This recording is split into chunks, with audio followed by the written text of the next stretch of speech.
Welcome back to our channel. Now we are discussing on DPT-3 filing. What should be reported, what should not be reported, and common mistakes generally the companies do while filing DPT-3. What is the last date? Because the last date approaches, many companies face the same question every year. What exactly needs to be reported in the Form DPT-3? Some companies report every loan taken during the year. Others omit important borrowings.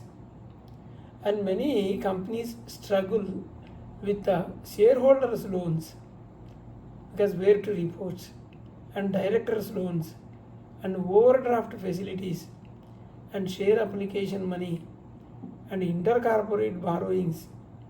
These are the common doubts where to report, how to report. So this is the really that what DPT-3 is not actually, if you see, this is not a complicated if you clearly understand one principle. So that what is that principle we will explain in detail. So we are discussing in this video what should be reported, what should not be reported, and the common mistakes and practical guidance for accurate filing. Most important principle in DPT-3 is before discussing individual transactions.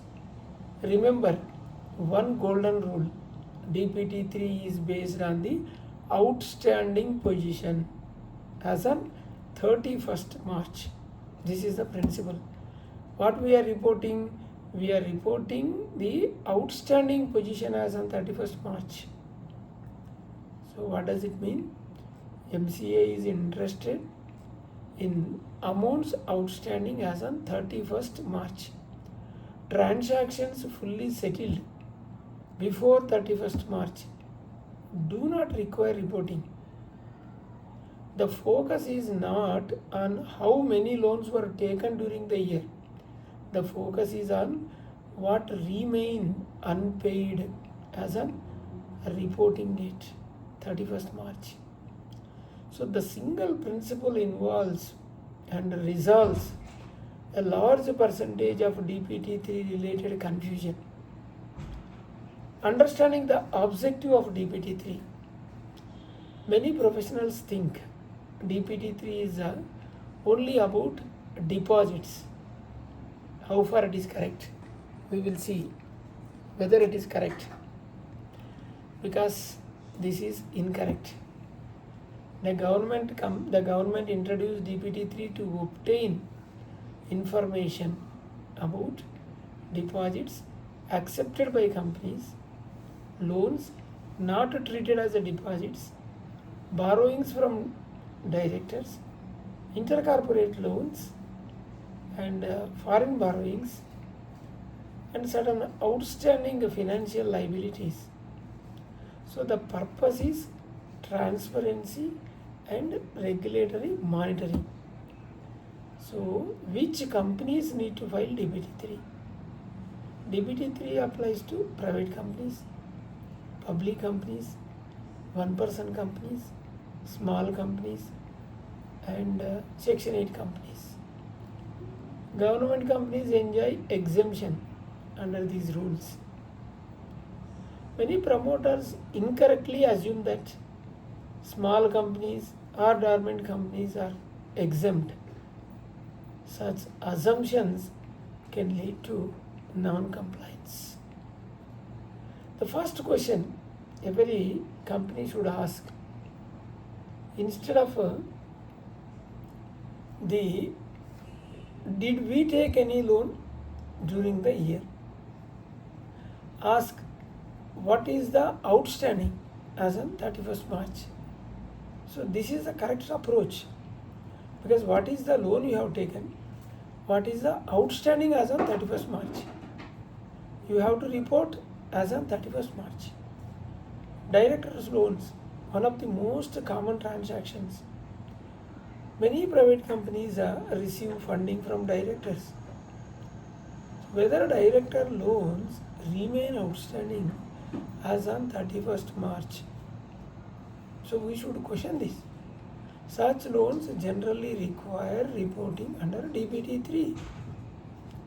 Companies must ensure proper board approval and proper disclosure in financial statement and director's declaration confirming that the funds are not borrowed funds.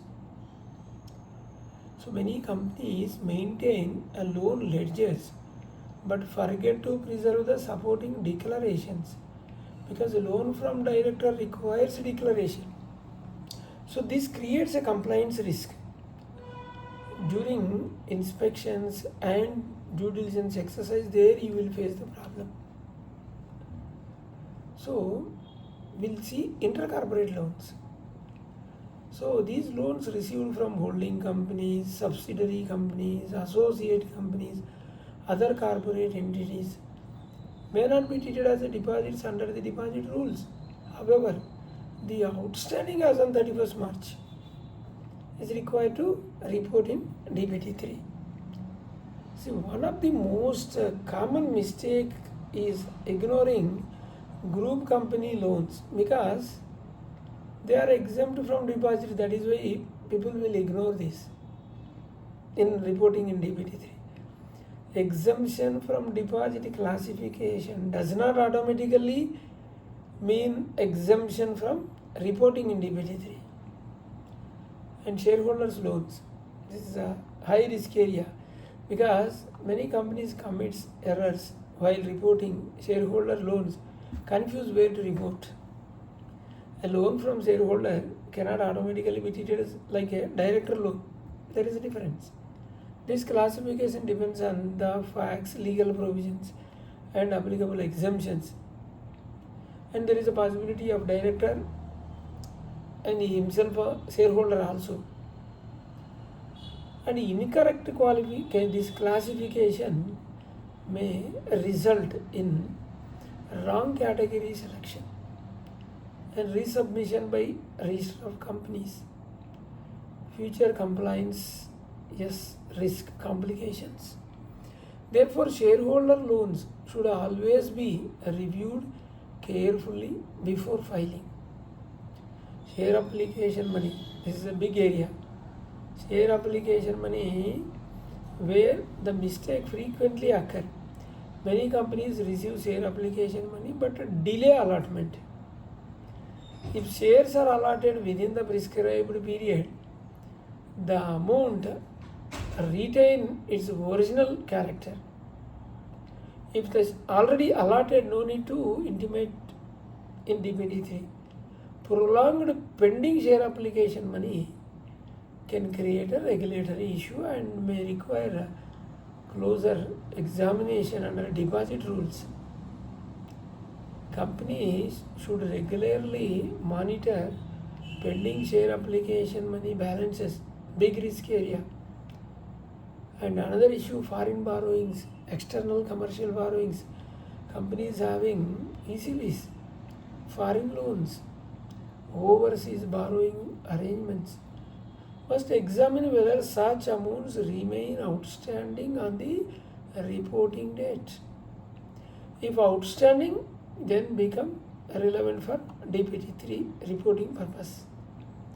Similarly, debentures. Many companies issues non-convertible debentures, NCDs, compulsory convertible debentures, CCDs. Outstanding balances under such instruments require proper review before DPT-3 filing. So the reporting treatment depends upon the nature and the terms of the instrument and the outstanding. What generally does not need reporting? Let's discuss the items that are often mistakenly reported. This is another area. Trade payables, amounts payable to suppliers. These are all trade liabilities, not borrowings. Merely because they remain unpaid, no. And therefore, normal trade payables are outside DPT-3 purview.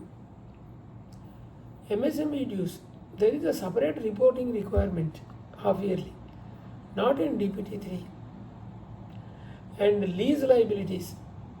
So under accounting standards, lease obligations may appear as liabilities. However, accounting treatment does not automatically convert into reportable loans to DPT-3. Bank guarantees. Bank guarantee is a contingent obligation, so not required. Bank guarantees remain outside DPT-3 reporting. Letter of credit, similar manner, same. Until they convert into actual borrowing obligation, generally remain outside reporting requirements. Overdraft cash credit facilities. This perhaps the most misunderstood area. Suppose a bank sanctions 6 crore cash credit limit. Many companies incorrectly they believe that 6 crore should be reported. This is incorrect. The relevant figure is the amount actually utilized is only 2 crores so then that 2 crores only you have to report, not sanction entire 6 crores. The utilized amount as a reporting date. This is the most important, one of the most frequent mistake noticed during DPT-3 preparation. We'll also see common errors observed in practice. Reporting repaid loans. Companies sometimes report loans which were already repaid. Not required, only outstanding we have to report. Ignoring group company loans, that is not correct. We cannot ignore even though there is exemption under deposit rules, but DPT-3 you have to report the outstanding.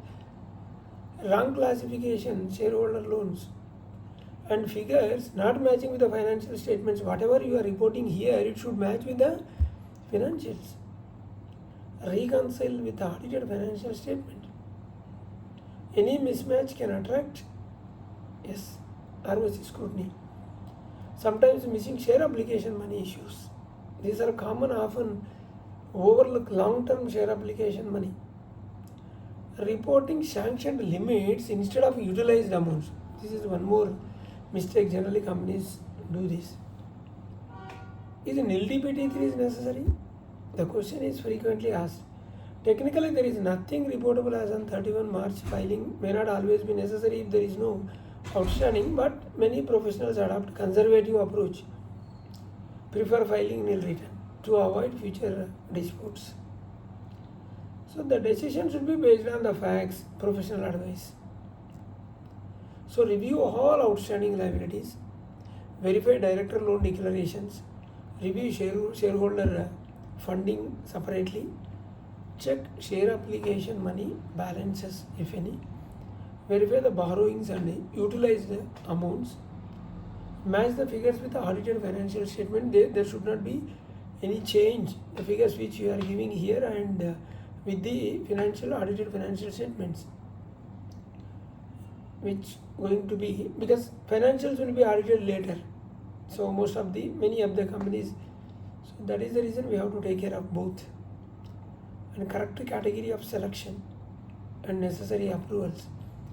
So we have two channels, RR Corporates, other channel RR Legal Talks.